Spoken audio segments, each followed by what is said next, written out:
Meu nome é Mike Santos e no mês passado eu vendi mais de 15 mil reais com o curso da Bruna Siqueira, o MDU, algo incrível, recomendo pra geral, porque assim, vale a pena, tá? Tamo junto. Como que era a sua vida antes? O que você fazia da vida? Como é que você ganhou esse dinheiro aí em um ano? Top.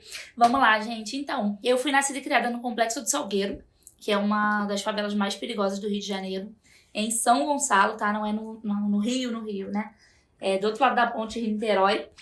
E eu fui criada numa família muito simples. Meu pai e minha mãe não tinham muita condição financeira. Meu pai e minha mãe tiveram 7 filhos. A gente sempre teve, assim, aquela situação financeira bem apertada mesmo. E por diversas vezes, não tenho vergonha nenhuma de falar, pelo contrário, tenho muito orgulho da minha história.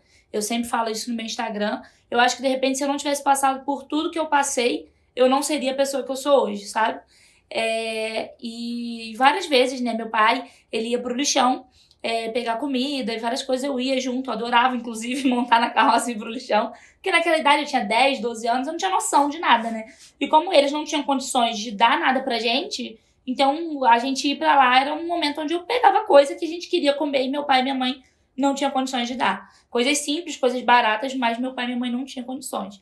E até antes de tudo isso, e depois também na adolescência, meu pai ele sempre foi uma pessoa muito rígida. Ele sempre foi, até hoje ele é, uma pessoa muito... com um pensamento muito antigo, sabe? Ele nunca deixou a gente ir em lugar nenhum, nunca deixou a gente fazer nada, nenhum dos filhos, nenhum. Pra você ter uma noção, as minhas irmãs, né, são 2 homens e 5 mulheres contando comigo. As minhas irmãs, todas elas, casaram virgens na igreja. Uma casou, se eu não me engano, com 25 anos, virgem. E meu pai nunca levou ela no altar. Não me pergunte por quê. Nenhuma. Ele é bem... com a cabeça bem difícil. E sempre foi muito rígido. Nunca deixou a gente ir na praia, cinema, festa de colégio, de amigos. É isso, pô, morar no Rio e na praia é doideira, hein? Eu fui na praia a primeira vez, Mike, acho que eu tinha 16 ou 17 anos. Seu pai era modelo antigo mesmo. Total, ele nunca deixou nada. Festa de aniversário do outro lado da rua ele não deixava fazer nada. Era realmente bem, ele sempre falava que era por preocupação, por cuidado e tal, mas a gente, criança, adolescente, a gente não entende isso, né? Então, enfim, cinema eu fui e tinha 18 anos, eu fui com meu primeiro namorado depois que saí de casa. Nunca tinha ido no cinema. Bem antigo. E como é que era a vida lá? Você falou que desde os 10 anos que ele ia no lixão, né? E sim, quando mudou, que ele parou de ir? Vocês pararam de ir lá? Então, eu não tenho uma memória muito 100% de tudo, mas eu acredito que quando eu tava com uns 14, 13 anos, a gente não ia mais, mas eu não me lembro o motivo. Na verdade, eu acho que era porque o lixão parou de funcionar. Acho que a prefeitura, na época, tirou, não parou de funcionar e não tinha mais. Não foi nem porque a gente tinha mudado de vida, nada do tipo. Foi porque realmente parou de funcionar. Meu pai era feirante, ele trabalhava com venda de animais na feira. E era o jeito que ele tinha de sustentar a casa. E, enfim, né, aquele tempo todo ali, aquela vida toda, sofrendo aquilo ali, todos os irmãos nas mesmas condições. Meu pai nunca deixou ninguém fazer nada. Sempre foi bem difícil pra todo mundo. E quando eu fiz 18 anos, assim que eu fiz 18 anos, comecei a namorar, né, primeiro namoradinho. Pro meu pai tudo era tarde. Aí eu cheguei em casa uma vez, por volta de umas 10 horas, umas 10 horas da noite. E ele brigou comigo e me mandou embora de casa, naquele dia. Nada? Falou, vai com Jesus, vai embora de casa. Só que foi uma coisa assim, de raiva do momento. Na hora que ele mandou, ele mandou eu voltar. Só que eu malandramente meti o pé, porque eu já não queria mais ficar, entendeu? Aproveitou o momento. Aproveitei o momento e... fui embora e nunca mais voltei. Aí foi onde eu comecei a dar uma respirada. Comecei a viver um pouco. Comecei a trabalhar. Já trabalhava antes, né? Eu trabalhava em casa lotérica. Desde os 14 anos eu comecei a trabalhar. Comecei a dar meu jeito. Trabalhar em loja de roupa e tal. Mas com 17, 18 anos foi quando eu saí. Que aí eu assinei minha carteira numa casa lotérica e tal. Eu comecei a respirar um pouquinho. E confesso pra você que foi pauleira. Eu lembro que eu aluguei uma kitnet e fui morar sozinha, né? Nessa kitnet. E eu não tinha nada, né? Não tinha nada. Só que eu sempre fui muito centrada no que eu queria, sabe? Eu sabia que ali era eu ou eu. Se eu não fizesse alguma coisa, eu ia voltar pra casa dele, ou, enfim, não sabia. Eu ia passar fome, ia passar necessidade. Aí o que eu pensava, né? Eu trabalhava dia e noite. Eu trabalhava de dia em casa lotérica e à noite eu trabalhava com evento. Trabalhava com festa, gerenciando evento. Não dormia, não, hein? Não dormia. Não sei nem o que é isso. Até hoje eu não durmo. E aí eu ficava ali o tempo todo trabalhando dia e noite. E eu pensava o seguinte, eu passava o mês inteiro trabalhando, chegava no final do mês, eu pagava as contas e sobrou 300, 400 reais, eu ia lá e comprava um móvel pra dentro de casa. Porque eu não tinha nada. Eu dormia no chão do papelão do fogão que o meu, na época, né, namorado tinha me dado.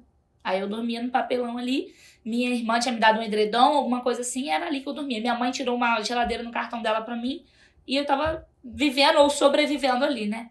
E todos os meses que passava, eu não gastava dinheiro com nada. Eu só trabalhava dia e noite pra mobiliar minha casa. A ponto da minha kitnet se tornar uma casinha de boneca. Todo mundo adorava pra minha casa porque era casinha de boneca. Porque eu fui muito centrada ali de mobiliar tudo, sabe? De deixar tudo direitinho. E aí depois depois de tudo que eu passei ali, aquela situação toda, eu me mudei para um apartamento maior, já não era mais uma kitnet. A minha irmã, uma das minhas irmãs que era casada, se divorciou, ela veio morar comigo.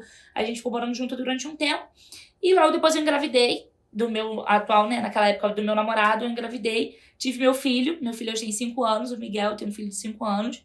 E confesso pra você que ele mudou totalmente o jogo inteiro da minha cabeça. Eu acho que hoje eu não teria R$1 na minha conta se não fosse o Miguel. Eu falo isso pras pessoas, assim, ele me transformou, sabe? Ele entrou assim na minha vida. Eu lembro quando eu descobri que eu tava grávida, eu achei inadmissível. Eu falei, Senhor Jesus, o que eu vou fazer agora da minha vida? Meu Deus do céu, que merda que eu fui arrumar. Só que aí você escuta o coração a primeira vez, fudeu tudo. Aí tu quer o resto da vida aquela criança ali com você.